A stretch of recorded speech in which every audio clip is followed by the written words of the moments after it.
Back to the most unprofessional sports channel on YouTube. Welcome back to Swivel Chair Sports. I'm your host, Zach Zuckerberg Burkle, here at the coast today. Aaron, go and say hi, Aaron. Hi, if you like our content, be sure to like and subscribe and leave a comment and let us know what you think. But, other than that, let's go ahead and get into it. So, in this video, we'll be taking a look at a recent debate that sparked up in the sporting world over the last week. Austin Rivers went on the Pat McAfee show, I believe last week at some point, and made the claim that he believes you could plop 30 NBA players into the NFL, and they'd be better than if you plopped 30 NFL players into the NBA. And so we figured we'd just hop on here, give our opinions that mean absolutely nothing. But, Aaron, what was kind of your first thoughts whenever Austin Rivers came out and said that more NBA players could play in the NFL than NFL in the NBA? I thought it was kind of crazy. First of all, we do have to kind of preface this argument with, yes, both sports have fantastic athletes. Absolutely. And more than likely, if you gave one side or the other their entire life to play the other sport, they could figure it out because they're just that good of athletes.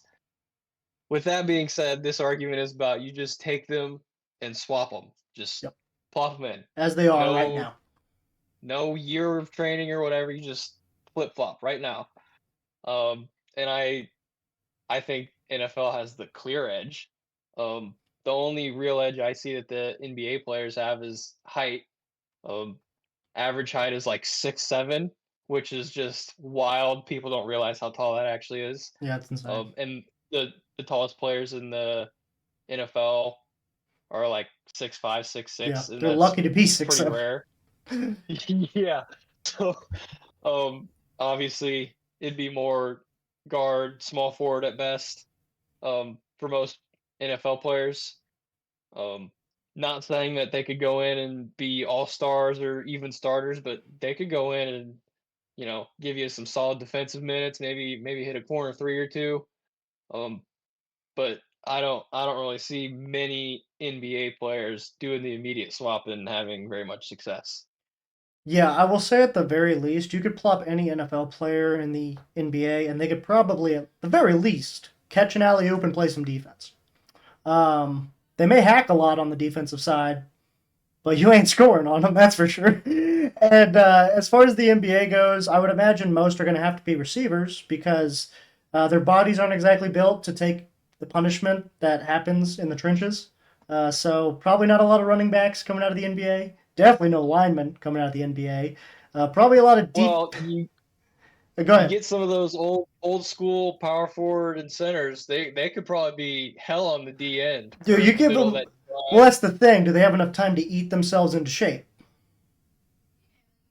I don't think they necessarily need to. I mean, they're so tall, they just need to stick their hands up and they bat down some passes. I'll say this much: terrible human. But Karl Malone could probably play lineman in the NFL back in his heyday. That man was jacked. Terrible guy, though. Awful guy. You tell me you don't think Giannis could play D-end? I think he could play pretty solid D-end. Sure, but I'm talking like offensive lineman, like blocking or like D-tackle. Yeah. Something like that. No. Yeah, like obviously they could play like an edge rusher, yeah, for sure, because you don't have to be like would have made a hell of a D-tackle. Ooh, Shaq would have been a nice nose tackle. Yeah, that's true. That is true. In his prime, hell of a linebacker. Middle linebacker. Could you imagine that guy barreling down a hole at you? Oh, that's scary. Yeah, 7'2". Goodness gracious, that would scare the shit out of me. But yeah, probably most NBA players are going to be like wide receivers, defensive backs, maybe tight ends, edge rushers potentially.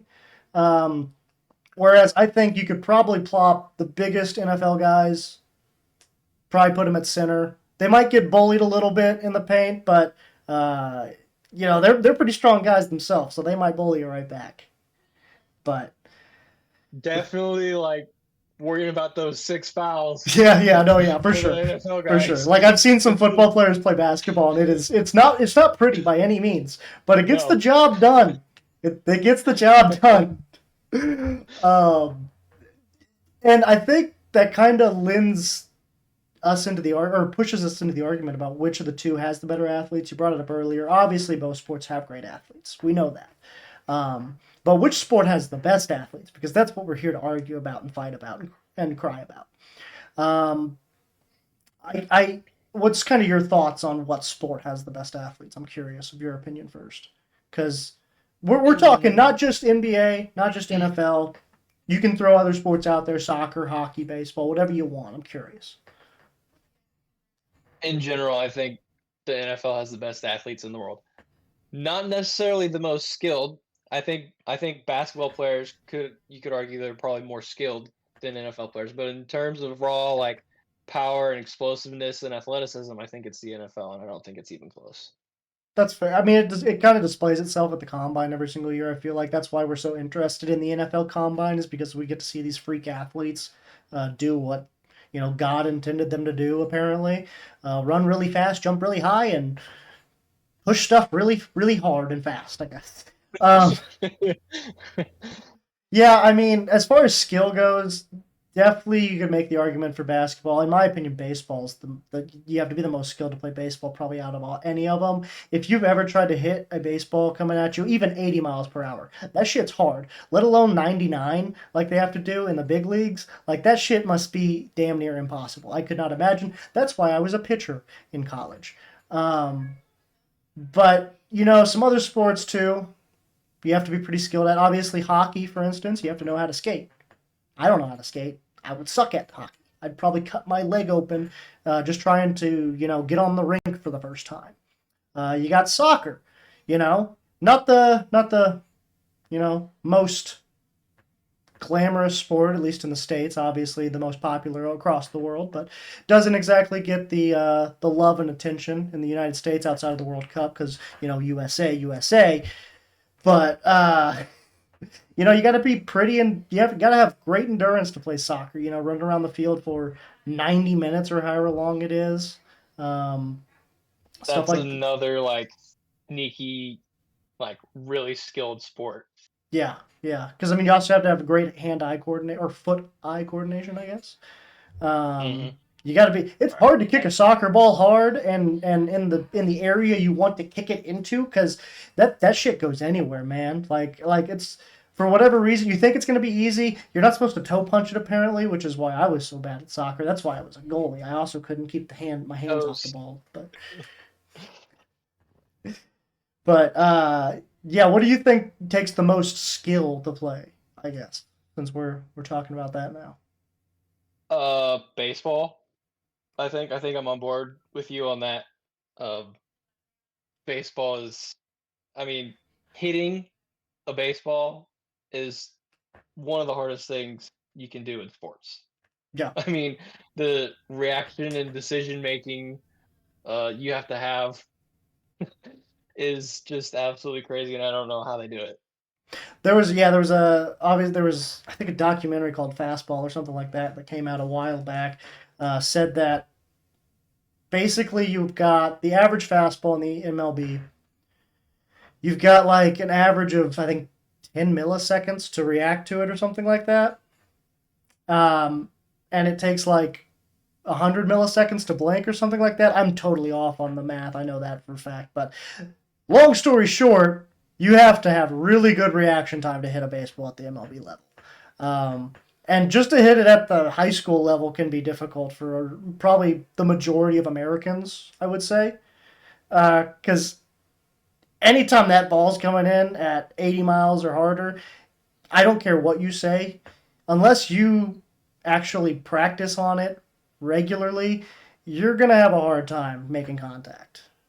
Whereas in the NFL, the objective is to always make contact with everybody as hard as you can all the time, and they're really big targets, even though they are moving. But yeah, fail 3 times out of 10 in the MLB, you're a Hall of Famer. That's what they say. Yeah, that's crazy. It's insane. NBA, 4 out of 10 from three, and you're good. Probably got to be about 5 for 10 from everywhere else. Yeah, But that's going up a little bit, I think. yeah, yeah, well, yeah, yeah. The 3 point. I mean, if you shoot less than 40% from three now, you're like mid. Not bad, Yeah. but you're mid. And then if you shoot less than 35, you're bad now, which is crazy because it used to be like 30%. You're like okay, but I digress. Well, that being said, unless you got anything else you want to rant about in this video, because as you could probably see, this was just kind of a thrown together, off the cuff, shoot from the hip kind of video. So if you enjoyed this, make sure to like and subscribe. If not, and you want us to go back to doing more NFL stuff, we are probably going to do that, and don't worry about it. But Let us know what else we can argue about. yeah, let us know what else you want us to talk about if you have any ideas. Because with the NFL offseason, right in the thick of it, after the draft, post free agency, you know, training camp hasn't started yet, or I think we're at rookie mini camp now.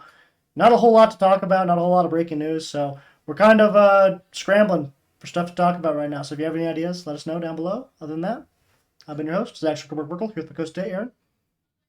Go ahead and say bye, Aaron. Bye. All right. This has been the most unprofessional sports channel on YouTube, Swivel Chair Sports. Make sure to like, subscribe. Other than that, deuces.